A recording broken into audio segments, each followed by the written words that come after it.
The story of King David. Chapter 18. And it came to pass, when he had made an end of speaking unto Saul, that the soul of Jonathan was knit with the soul of David, and Jonathan loved him as his own soul. And Saul took him that day, and would let him go no more home to his father's house. Then Jonathan and David made a covenant, because he loved him as his own soul.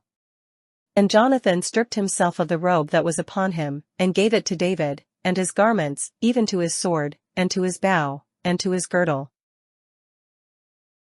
And David went out whithersoever Saul sent him, and behaved himself wisely, and Saul set him over the men of war, and he was accepted in the sight of all the people, and also in the sight of Saul's servants.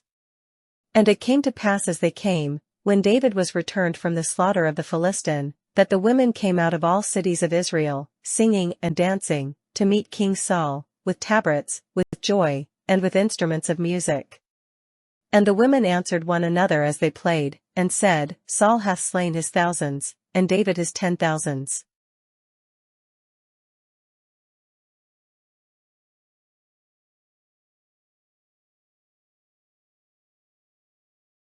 And Saul was very wroth, and the saying displeased him, and he said, They have ascribed unto David 10,000s, and to me they have ascribed but thousands, and what can he have more but the kingdom? And Saul eyed David from that day and forward. And it came to pass on the morrow, that the evil spirit from God came upon Saul, and he prophesied in the midst of the house, and David played with his hand, as at other times, and there was a javelin in Saul's hand. And Saul cast the javelin, for he said, I will smite David even to the wall with it. And David avoided out of his presence twice. And Saul was afraid of David, because the Lord was with him, and was departed from Saul.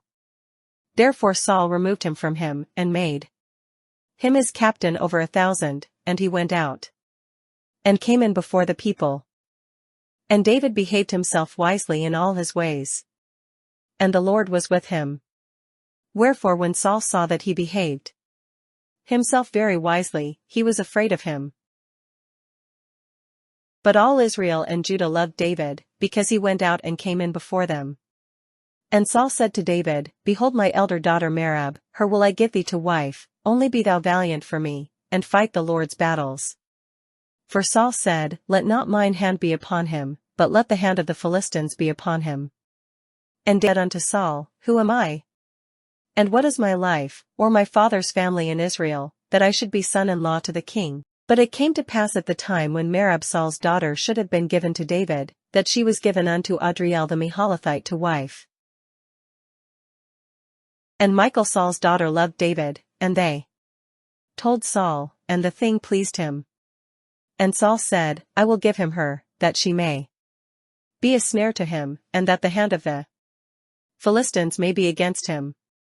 Wherefore Saul said to David, Thou shalt this day be my son-in-law in the one of the twain. And Saul commanded his servants, saying, Commune with David secretly, and say, Behold, the king hath delight in thee, and all his servants love thee, now therefore be the king's son-in-law. And Saul's servants spake those words in the ears of David. And David said, Seemeth it to you a light thing to be a king's son-in-law, seeing that I am a poor man, and lightly esteemed?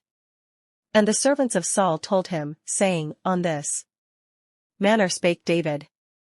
And Saul said, Thus shall ye say to David, The king desireth not any dowry, but 100 foreskins of the Philistines, to be avenged of the king's enemies. But Saul thought to make David fall by the hand of the Philistines. And when his servants told David these words, it pleased David well to be the king's son-in-law. And the days were not expired. Wherefore David arose and went, he and his men, and slew of the Philistines 200 men, and David brought their foreskins, and they gave them in full tale to the king, that he might be the king's son-in-law. And Saul gave him Michal his daughter to wife. And Saul saw and knew that the Lord was with David, and that Michal Saul's daughter loved him.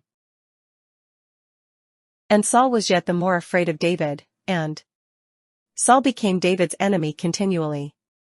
Then the princes of the Philistines went forth. And it came to pass, after they went forth, that David behaved himself more wisely than all the servants of Saul, so that his name was much set by